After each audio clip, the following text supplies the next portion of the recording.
চারপাশে সাজ সাজ রব, রাতের আধারে আলো ছড়াচ্ছে ক্রিসমাস ট্রি। খ্রিস্ট ধর্মাবলম্বীদের বড়দিনকে সামনে রেখে ইউরোপের দেশ বেলজিয়াম সেজেছে বর্ণিল আলোয়। রাজধানী ব্রাসেলসে বাহারি খাবারের পসরা বসিয়েছেন দোকানিরা। কোথাও পাওয়া যাচ্ছে চকলেট, কোথাও আবার বিভিন্ন ধরনের মশলা। দর্শনার্থীদের উপচে পড়া ভিড়ে ভালো বেচাকেনা করছেন ব্যবসায়ীরা। শিশুদের আনন্দ দিতে রয়েছে বিভিন্ন ধরনের রাইড। আগামী 5 জানুয়ারি পর্যন্ত জনসাধারণের জন্য উন্মুক্ত থাকবে এই ক্রিসমাস মার্কেট।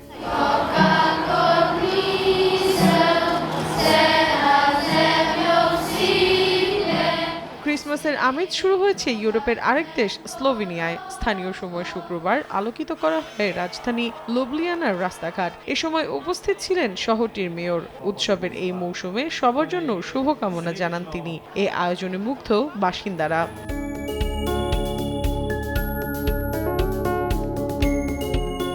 আনন্দ উদযাপনে পিছিয়ে নেই অস্ট্রিয়াও। যিশু খ্রিস্টের জন্মের সময়ের অনেক দৃশ্য প্রদর্শিত হয় মঞ্চে। এতে সংযোজন করা হয় খ্রিস্টানদের পবিত্র ধর্মগ্রন্থ বাইবেলের বেশ কিছু চরিত্রও।